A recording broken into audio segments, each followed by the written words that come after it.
마태복음 21장 말씀입니다. 예수님과 제자들이 예루살렘에 가까이 오시다가 올리브산 기슭에 있는 벳바게라는 곳에 이르렀습니다. 예수님께서는 거기서 2명의 제자들을 마을로 보내셨습니다.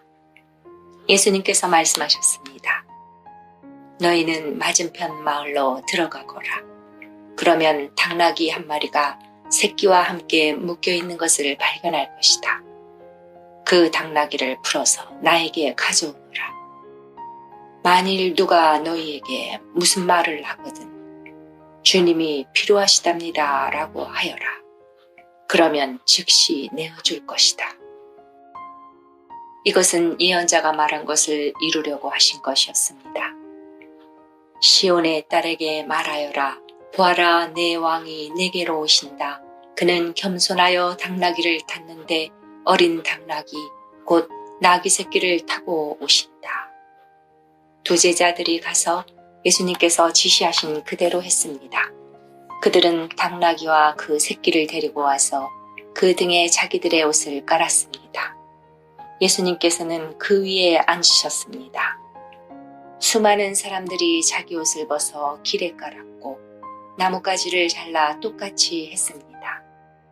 예수님의 앞뒤에서 따라가던 사람들이 소리쳤습니다. 다윗의 아들에게 호산나, 주님의 이름으로 오시는 분이 복되도다. 높은 곳에서 호산나. 예수님께서 예루살렘으로 들어가셨을 때 온 도시는 흥분으로 가득 찼습니다. 사람들이 물었습니다. 이 사람이 누구냐? 사람들이 대답했습니다.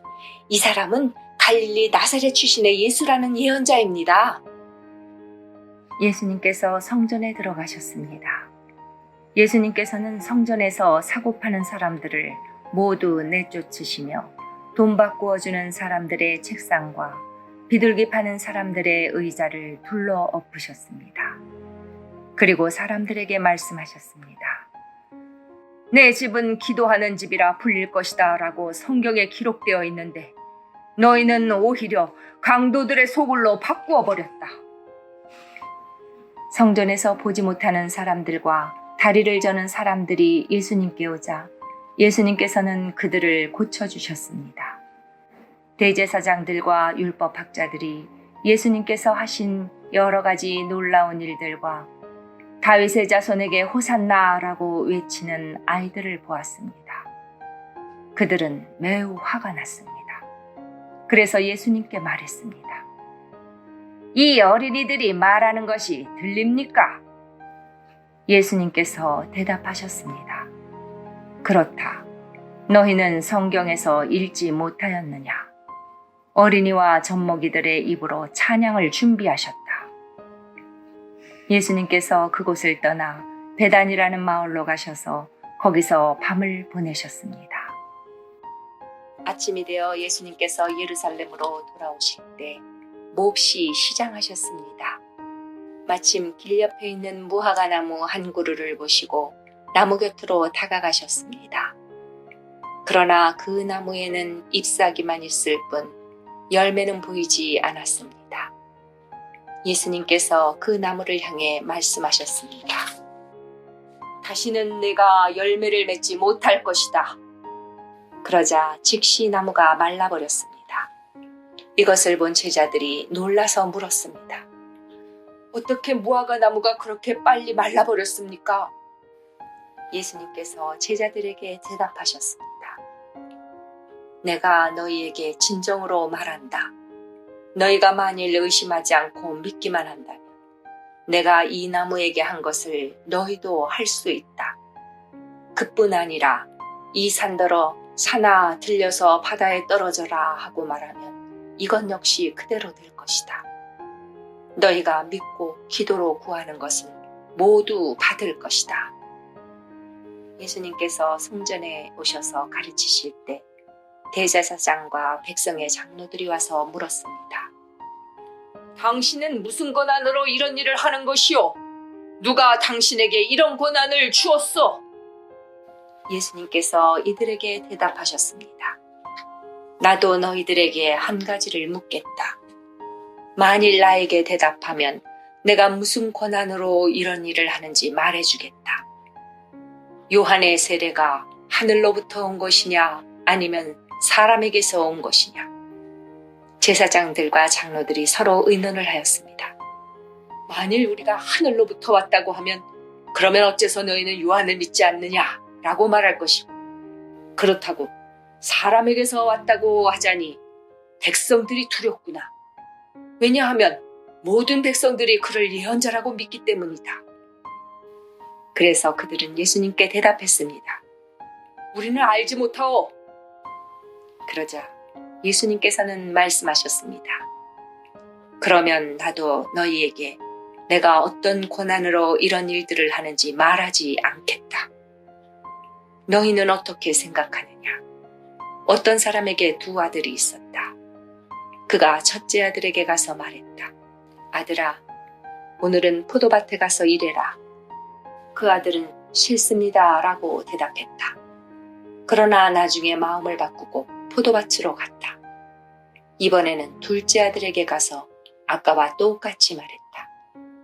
둘째 아들은 대답했다. 예, 그렇게 하겠습니다. 그러나 실제로는 가지 않았다. 두 아들 가운데서 누가 아버지의 뜻대로 행했느냐? 그들이 대답했습니다. 첫째 아들입니다. 예수님께서 그들에게 말씀하셨습니다. 내가 너희에게 진정으로 말한다. 세리와 장녀들이 너희보다 먼저 하나님의 나라에 들어갈 것이다. 요한이 올바른 길로 너희에게 왔으나 너희는 그를 믿지 않았다. 그러나 세리와 장녀들은 그를 믿었다. 너희는 이것을 보고도 여전히 회개하지 않고 그를 믿지 않았다. 다른 비유도 잘 들어보아라. 어떤 밭 주인이 있었다. 그가 포도밭을 일구고 담장을 두르고 포도즙을 짤 구덩이를 파고 망대를 세웠다. 그리고 포도밭을 농부들에게 빌려주고 여행을 떠났다. 추수할 때가 다가오자 주인은 농부들에게 종을 보내어 자기 몫의 수확을 받아오게 했다. 그러나 농부들은 그 종들을 잡아서 하나는 때리고 하나는 죽이고 또 하나는 돌로 쳐 죽였다.